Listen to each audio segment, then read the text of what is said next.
Everyone, welcome back to my channel. This is Mr. Hussein Wasabi, and in today's video we'll be looking at question 1 of physics 102 of Mulungushi tutorial sheets. Alright, let's get to it. But remember, don't forget to like and subscribe to this channel. Okay, so it says a spring that obeys Hooke's law has a spring constant K. Show that the energy stored in the spring when it has been extended elastically by an amount X is given by work, which is W, being equal to half kx squared. Alright, so now how do we do this? This is very simple and straightforward. So I'll be giving you some equations that will be mostly used in the simple harmonic motion, but just for the sake of explanation purposes, we will use those same equations to make it as simple as possible. Alright, so to derive this equation of work being equal to half kx squared, all you have to do is to use the acceleration formula and the simple harmonic motion. So we derive it from the simple equation of acceleration, where we say acceleration is equal to negative omega squared a cos omega t. Alright, so now this is the basic equation from which we derive the above equation of work from. Alright, so now once you write the equation for acceleration in a simple harmonic motion, the first thing you're supposed to do is to consider the initial point. So at the initial point, time is always equal to what? 0, which implies that the acceleration is now equal to negative omega squared a cos omega times 0. This gives us the acceleration to be equal to negative omega squared a cos 0, of which cos 0 is 1. This implies that acceleration is equal to negative omega squared a times 1. This will just be acceleration being equal to negative omega squared a. Now at this point, all we have to do is to understand what a is, what omega squared is, and what capital A is. So we know that a is acceleration, and acceleration is the change in velocity over the change in time. So acceleration is equal to dv over dt.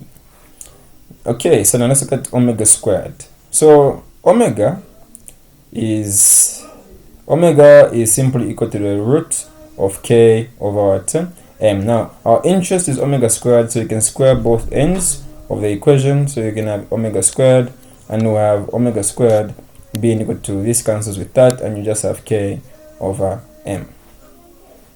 This implies that omega squared is equivalent to k over m.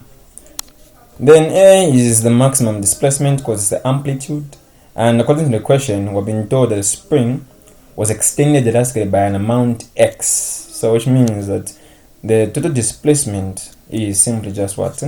X. Now with this information that we have, we can now substitute back in our equation, which is let's call this equation 1. Alright, so now we are having our equation 1 saying acceleration is equal to negative omega squared a.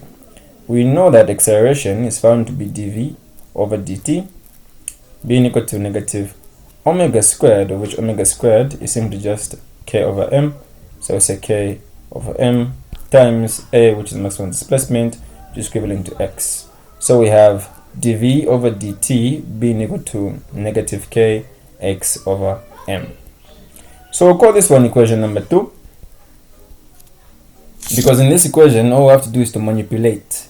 Now out of this equation we have dv over dt on one side. So how best can we manipulate this? So what we'll do is that we'll introduce dx over dx to both sides. So we'll have dv over dt then times dx over dx, even the other side minus kx over m times dx over dx.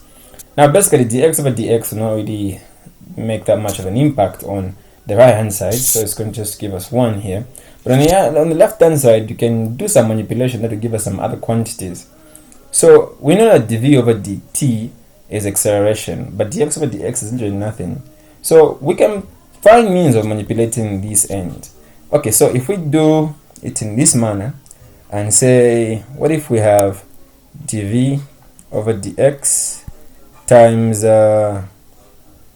let's say dx over dt, and is equal to negative k x over what? M.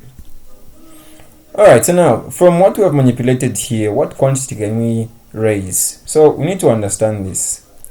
If you look at the change in distance or the change in time, this gives us what we call velocity. Velocity is the change in displacement over a given period of time. So this is equal to v, so we can say dv over dx times v is equal to negative k x over what? M. At this point, what we can do, let's push this one side. What we can do is this, so this is separate. We can say dv times v over dx being equal to negative kx over m. Then we can just do some cross multiplication here, and we'll have dv times mv being equal to negative kx dx. So let's call this equation what? 3. In equation 3, what we have to do next is simply to integrate both sides with respect to the variables that we're interested in. So on the left hand side, we will differentiate with respect to v. So the upper limit is v, the lower is 0. So we have the integral of this mv dv being equal to, we integrate with respect to x. So the integral of x as the upper limit to 0 of negative kx dx. If we integrate this side, we'll be having half mv squared. Remember, we'll have the arbitrary constant, so we say c1 is equal to the integral of the other part, which will give us half negative kx squared plus, we'll call this other constant c2. Okay, so now basically this is the same as one writing as half mv squared plus c1 being equal to negative half kx squared plus c2. Alright, so now the negative half, this guy here will go on the other side, so we can make it positive. So we'll be having something like half mv squared plus half kx squared being equal to the c1 goes to the c2. We have c2 minus c1. So basically we can say this, where c2 minus c1 so equal to some form of energy, which is E. Alright, so E like that. So at this point, what we should understand is this: we have half mv squared plus half kx squared being equal to E. So basically E is equal to half mv squared plus half kx squared.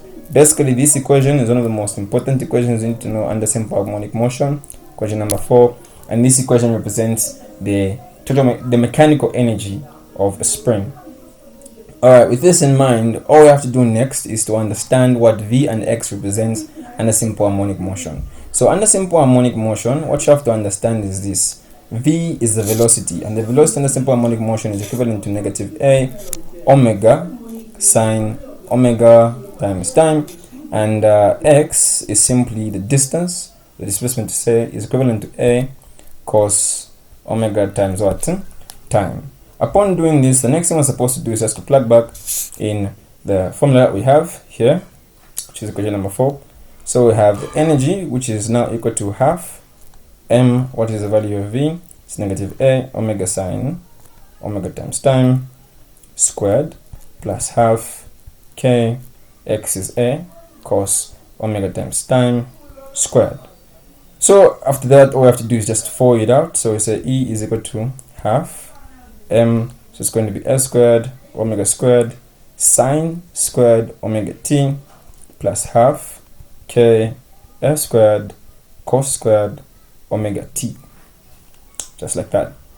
Alright, so with this in mind, close that part. E will now be equal to half m s squared omega squared sine squared omega t plus half k s squared cos squared omega t. If we factorize this, we'll have half. Let me factorize it from a different point. Okay, let me just push this a bit so we can have some space. So we can say, let's pick it up from here. E is now equal to half m, you can get m we can get A. Okay, so before we even do this, let's understand something. Remember what we did. We said omega is equal to the root of what? K over what? M. The root of K over M. Now, in our equation here, let's call this equation number 5. I've not made a mistake with the number of equations. Alright, so if you look here, we're having K. Let's try and manipulate the K into something similar with what we have. So, what is K? So, what we'll do is this. Squared to eliminate the root. And we have omega squared is equal to K over M. Over 1, you do the cross multiplication. It implies that K is equal to omega squared M. With this in mind, we can pick it up from this point. And now just say that E is now equal to half ma squared omega squared sine squared omega t plus half K, which is now omega squared M a squared cos squared omega t. Now we can factorize. So if we factorize, we have E is equal to half ma squared omega squared, and you have sine squared omega t plus cos squared omega t. Now remember, sine squared theta plus cos squared theta is equivalent to 1. So we can just say, okay, let omega t be equal to theta for those who want to understand clearly. So E is now equal to half ma squared omega squared. So you can say sine squared theta plus cos squared theta, like that. So according to the identities, we know that sine squared theta, remember, sine squared theta plus cos squared theta is equal to what? 1. So if we manipulate in this manner, then we have E being equal to half ma squared omega squared times 1. So E is equal to half ma squared omega squared. Now, this is not our final answer. So let's call this equation number 6. So let's understand something. Where omega squared, remember omega squared was found to be what? K over M. And A was a maximum displacement which was given by the question covered to be what?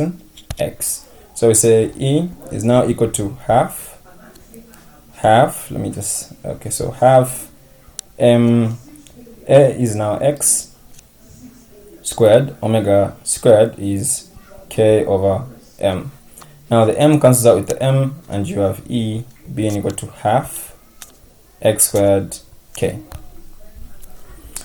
Therefore, you will say that E is now equal to half Kx squared. Hence, shown. Simple as it is. So now I know for the first attempt to be a bit tedious for you to derive this equation, but with some practice you'll get a hang of it. Remember all the equations we have looked at, the equation for acceleration, that's what we started from. Then from there we took the initial point to be 0, we ended up having just acceleration. I had to manipulate by knowing the formula for omega, which is the root of K over M. From there we did some manipulation, ended up integrating, ended up introducing dx over dx. After that we did some more manipulation. We involved the trig ratios, we involved what v and x is under simple harmonic motion. Those aspects are the ones that are needed for you to understand how to derive, and those equations will then be used in other related topics that we'll be looking at. Alright, now this is just you knowing how to derive this equation using calculus and simple harmonic motion techniques. But now one thing you should understand is this. Given a force versus extension curve, so you have force, change in force, and extension, we know that if you have a varying force, not a constant force that is, the energy stored in the spring is simply just the area under the what? The graph. So the area is equal to the what? The energy. And the area of this graph that we have is half base times what? Height. We know that the base is simply just this. This is the base and the height is this point. And now the height in this case is f and the base in this case is x. So from this, what we need to understand is that if the energy is equal to the area, which is half base times height, and we know that this is the same as half the base, which is x, and the height, which is f. We know that under the deformation of solids, or Hooke's law to be precise, force is equal to what? Kx. So if we plug back here, we have half x, f, which is k, x, and this will be E being equal to half kx squared. This is another way you can show it, hence shown. As simple as this. Now, be mindful that this is for a varying force, not a constant force. The energy stored in a spring for a constant force, if it's constant, just food for thought. If it's constant, what happens is this. You will have this, if it's constant, that is, you will just have this shape, and the area will be the energy. So for a constant force and extension, just be mindful that the energy will just be F times what? X. Don't forget, very important. Alright, thanks for watching. My name is Mr. Hussein Mwasabi. Do not forget to like and subscribe to this channel. If you have questions, kindly contact me on WhatsApp using that number that I've actually pointed out, or the number that I'll put in my description. Thanks for watching. Remember to strategize before you become a statistic, and let's try and push for that A+.